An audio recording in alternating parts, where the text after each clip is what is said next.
Assalamualaikum warahmatullahi wabarakatuh. Perkenalkan, saya Rana Ulia dari kelas Beta, program studi pendidikan dokter Fakultas Kedokteran Universitas Sriwijaya. Di sini saya akan membuat video mengenai bahasa baku bahasa Indonesia, yaitu kondisi saat ini di masyarakat atau generasi muda dan kaitannya dengan penggunaan kata baku yang sering salah. Dengan dosen pengampu mata kuliah dasar umum bahasa Indonesia, yaitu Bapak Ridho Andi Sucipto, Magister Pendidikan. Di era digital saat ini, penggunaan bahasa Indonesia mengalami tantangan yang cukup serius, terutama di kalangan generasi muda. Dalam percakapan sehari-hari, media sosial, bahkan dalam konteks formal, penggunaan bahasa baku kerap kali diabaikan. Menurut Kementerian Pendidikan Dasar dan Menengah Republik Indonesia atau Kemendikdasmen, kata baku adalah kata yang penggunaannya sesuai dengan kaidah yang ditetapkan dalam Kamus Besar Bahasa Indonesia dan ejaan yang disempurnakan. Sebaliknya, kata tidak baku adalah kata yang tidak sesuai dengan kaidah bahasa Indonesia. Bahasa ini penting digunakan dalam situasi resmi seperti surat menyurat, karya ilmiah, berita, maupun komunikasi antar instansi.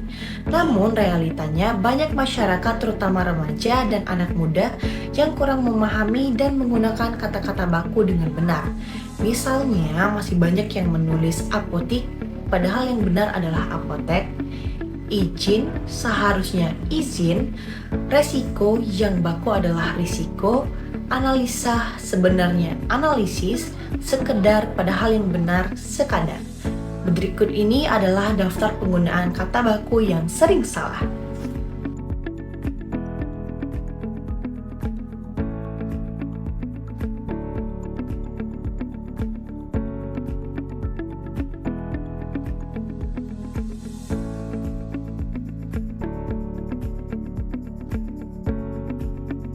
Kesalahan-kesalahan kecil seperti ini bisa berdampak pada kesan profesionalisme, terutama dalam konteks akademik. Banyak mahasiswa terbiasa menggunakan bahasa tidak baku saat berdiskusi, membuat presentasi, bahkan saat menulis tugas. Penggunaan bahasa yang tidak baku, apalagi dalam konteks akademik, dapat berdampak negatif, antara lain menurunkan kualitas penulisan ilmiah seperti skripsi, makalah, atau laporan praktikum, mengurangi kredibilitas dalam presentasi atau komunikasi formal, menghambat kemampuan berpikir kritis dan sistematis karena bahasa dan logika berpikir saling berkaitan.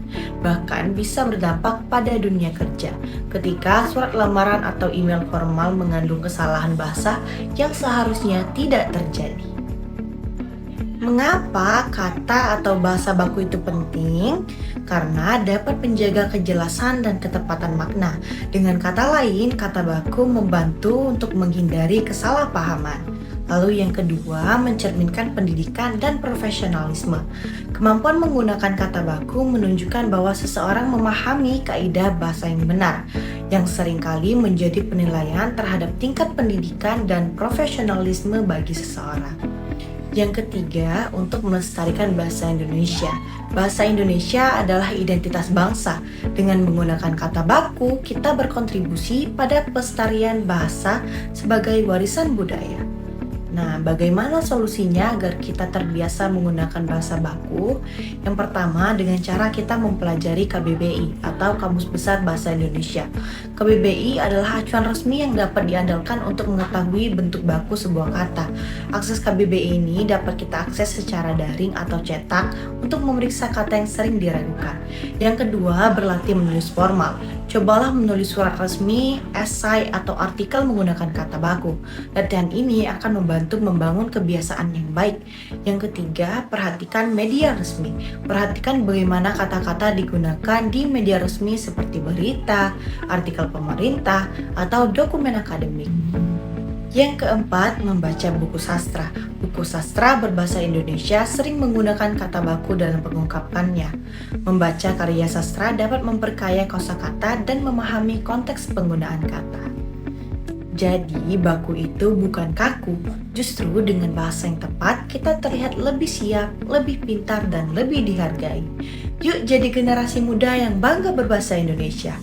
Baik, mungkin itu saja yang dapat saya sampaikan. Terima kasih telah mendengarkan. Saya akhiri. Assalamualaikum warahmatullahi wabarakatuh.